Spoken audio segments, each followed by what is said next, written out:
It's finally here! After years of waiting, the Sony A7S III is real, and it brings with it countless improvements. Basically everything you were asking for. 4K 120p video, 10-bit 422 color, that's right, a vari-angle LCD screen, fast phase detect autofocus, and of course, even better low-light performance than before. This means you'll get better color and detail, beautiful slow motion, AF tracking of fast-moving subjects, and an overall ease of use with the camera. By now, it's no secret that the A7S has been a hit with filmmakers for years, and for good reason. I was lucky enough to get my hands on the camera for a few days, and let me tell you, it is truly something. It's hot. Don't mind the sweat. We'll work through it.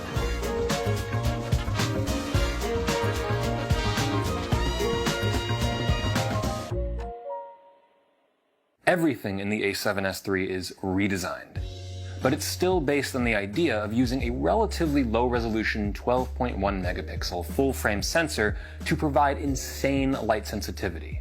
Now inside is a new XMOR-R CMOS sensor which uses a backside illuminated design, bringing twice the readout speed of a conventional sensor. Just about everything on this camera is faster and cleaner due to the BIONZ-XR processor, which is 8 times faster than the BIONZ-X. One huge benefit of this setup is that rolling shutter is effectively eliminated, which is a huge improvement, I know, over the A7S II. So where do I begin?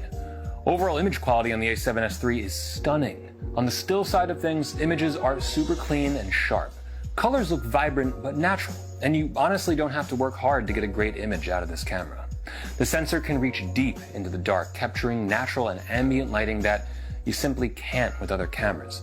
However, it's the supporting features, such as fast autofocus, that really make the A7S III effortless to use, both in stills and in video. Speaking of, let's talk video. Ooh, just look at that skyline. As you can imagine, there's a lot to discuss with video here. We're still looking at a maximum 4K resolution with the camera, which personally I think is still more than enough for nearly every shooter. Now, everything else sees massive changes. Let's just get this out there. All resolutions and frame rates can provide 10-bit 422 color. Compared to the previous model and its 8-bit recording, 10-bit color means smoother color gradients and allows you to push a color grade much more. So we have tons of video options here on the camera, and what I really like is that everything's really broken down. So first off is file format. We have all of the XAVC formats. The new ones are the XAVC-HS format, which is an HEVC codec, and that gives you a lower bit rate, same quality, so it helps you use smaller capacity cards, or if you even have slower cards, this might actually be good for you. Going down a little bit, we have the standard XAVC-S 4K and HD flavors. These are the regular codecs that give you long op encoding. And then down below, we have the intra-frame versions. So these are very high 600 megabit recordings. These require a V90 SDXC card or a CF Express Type A. Now going back, we have the actual movie settings. So I'm still in the 4K mode. As you can see here, I have 120p selected. You go in there, and it's just frame rate selections. None of this is tied to your codec or your resolution, so this is all independent. I can go back to 24p for regular recording, and then down here is your bit depth. So you pretty much get the usual 422 10-bit, 420 8-bit, and then also a 60 megabit 420 8-bit as well. Obviously for this, we're going to stick with 422 10-bit all the way. Perfect for S-Log recording. You no longer have to settle for 420 8-bit. It's been a very bright, humid, hazy week here, so making the most of these kinds of shots, especially the skies, can be tricky in 8-bit. You're very likely to see banding or noise as you grade the image, but that's not a problem here. The A7S III can record up to 4K 120 FPS, and it can do it either as a native 120p file with audio, or as an HFR video with the playback rate already slowed down. The great thing about slow motion is that it's actually usable in all of the recording modes. So you can use it in the 10-bit 422 mode. You can use it even in the all-intra 600 megabit mode. It's pretty much limitless. There's no pixel binning to it. It looks pristine, clean, sharp, crisp, whatever other adjective you want to throw there. The other thing that's really cool is that autofocus, including touch to focus, which is really useful here, is also capable in slow motion. So you can use autofocus in every single mode. Colors on the A7S III pop, but they're also natural, and that has a lot to do with the fact that Sony has matched their FX9 and Venice cameras, meaning it should be easier to use the A7S III even in a high-end cinema setup as an additional camera.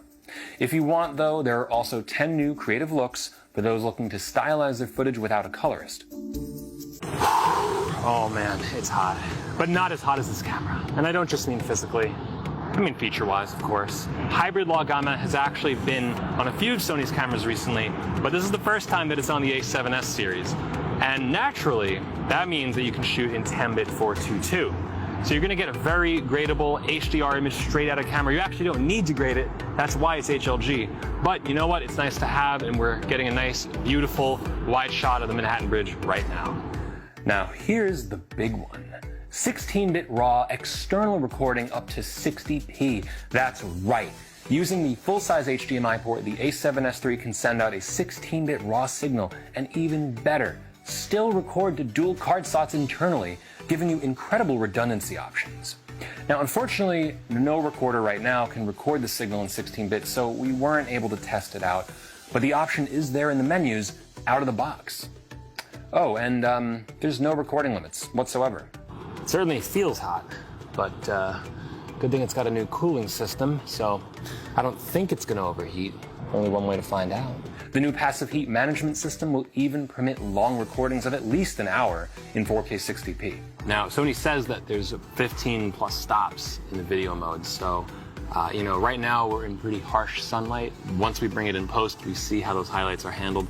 I think it's going to be good, personally, going by experience. Highlight roll-off is very pleasing, and you can recover a lot, probably a little more with the RAW mode. Shadows on this camera are also almost supernaturally clean, which, of course, brings us to what you've all been waiting for. The A7S series has always been the king of low light, and that's no different here. But just how good is it? Let's light up the night. What I've done here is ramped up ISO values, starting from either 2500 or 3200, and ramping it up to the maximum of 409,600. There's ambient light around, of course, so the image will eventually become overexposed, but you should get an idea of just how much room you have to play with this camera. Now, for these tests, I kept things a little conservative at f5.6, but with faster lenses, you don't necessarily need to go as high as these tests show. Now, the ISO ranges here are actually unchanged from the A7S II, but you can see that the camera is cleaner at every level. It's pretty wild to see things through the lens that are indistinguishable with the naked eye. Now, I'm a fan of lighting things, of course, so it's not as though everyone should be shooting at 409,600, but when you can reliably use higher ISO values, it means that you can use softer, smaller lights that delicately paint a scene. Light sources that may not even register on other cameras can provide an ambient glow with the A7S III, such as the colorful, glossy effect you get on the water here, or the almost sci-fi appearance you get from the streetlights filling out the frame. It kind of looks like a motherboard to me. Now, on both stills and video, autofocus has been a strong point in Sony's cameras for quite some time now, so it should be no surprise to see a lot of work done here. There are 759 phase detect AF points and 425 contrast detect AF points, offering 92% coverage. Real-time IAF is now on the camera, both human and animal, along with improved touch tracking as well. So a pretty cool thing is that you can do almost anything with this camera at any time and with any format. It's pretty wild. So right now you can see there's this flower here in the shot. We have this set up right now for 120 FPS, so we're going to get a little nice slow motion. There's not too much motion, granted, but let's put a touch focus tracker on the flower, just so that we keep it in focus as the wind blows. Now, even better than that, we're going to roll. So now you can see here, we're recording. This touch tracker is still going. It's gently following the flower. It's never really losing it. And then better than that, though, and this is probably the best use of touch focus in my opinion, is that you can very easily and quickly do a rack focus while it's recording to and from objects. So, you know, if you need to orchestrate a rack focus, if you need to shift your focus very suddenly, the camera has absolutely no problem changing focus, you know, at a moment's notice, just with touch, all while recording. It's pretty crazy. It's game-changing, honestly. So as you can expect, the 5-axis in-body image stabilizer is still here. It's back. now upgraded to 5.5 stops of stabilization, and that's great because on a 70-200 lens, you're going to want it when you're trying to capture the Manhattan Bridge. Now, on the video side of things, there's another stabilizer, and that's the image stabilization active mode, which gives a 10% crop, still maintains 4K resolution, but gives you a slightly more stable image. This is similar to Sony's recent ZV-1. So technically, this is a mirrorless body, so let's get back to the still side for a bit. While the A7S III is only 12.1 megapixels, if you're not primarily a stills photographer, this could still be an incredible option for web delivery and social media photography.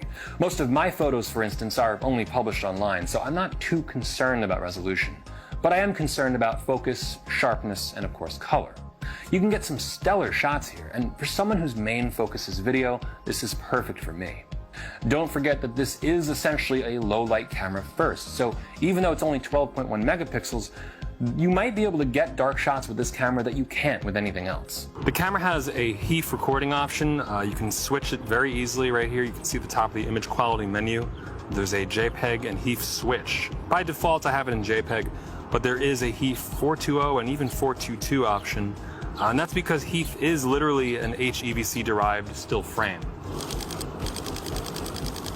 Continuous shooting is available up to 10 FPS with full AF and AE engaged, and can deliver over 1,000 raw images in a single burst when using a CF Express card.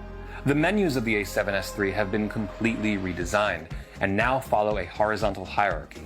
So it's very easy to find out where you're going, and on top of that, it is a touch menu. So everything is scrollable, you can click very easily, go to exactly where you need to go. Personally, I find these to be a huge improvement to the previous system. On playback, it's very similar. You also have touch functionality here, the usual swipe functions. On still images, you would also have a pinch to zoom function as well. Physically, the A7S III resembles Sony's other most recent mirrorless cameras in the A7 series, though there are some differences in the EVF and, of course, the dual card slots, which are more than meets the eye. So there's a dual card slot arrangement here. Now, the really cool thing is we have both SDXC and CF Express Type A, which is a brand new card that is actually debuting alongside the A7S III. But the really cool thing is that each of these slots can actually take either an SDXC or a CF Express. And you can kind of see it's a little wide. This is a very wide slot, so it can fit both cards. Not at the same time, mind you, but it does have dual compatibility. Now, unfortunately, we didn't get a chance to test the new cards for this video, but with a smaller form factor than Type B cards, which is what you usually see, the card slot can actually accept either card, which is pretty cool. Looking forward, CF Express Type A can provide much faster speeds than SD cards and have plenty of room to grow. The LCD is nice, but honestly, a day like today, you need the EVF. The new QXGA EVF is an OLED display featuring 0.90 times magnification, a 41-degree field of view, and 25mm high eye point. It kind of immerses you in the image. You feel like you're put right in front of the frame, and it helps a lot with composition. It's a sharp EVF, but it's the viewing angle that gives it a kind of immersed feeling when you're looking through the frame. So one of the biggest additions to the A7S III, people are going to love this, yes, a flip-out LCD screen. This is a completely vari-angle LCD screen. You know, that of course also means that you can do the classic selfie angle. And I know a lot of people are probably breathing a sigh of relief right now. The overall layout on the camera is very similar to Sony's most recent offerings, such as the A7R IV. I have to say it's a vast improvement over the A7S II, which was, in my opinion, very cluttered at times. This one also has a completely redesigned mode dial, so switching between video and stills is now only one notch away. And you have, of course, your usual exposure dials, both in front, the back, and the wheel. So on the left side here, you can see we have a full-size HDMI port. That's what's used to get the 16-bit raw output. And we also have both a micro USB and a USB-C connection.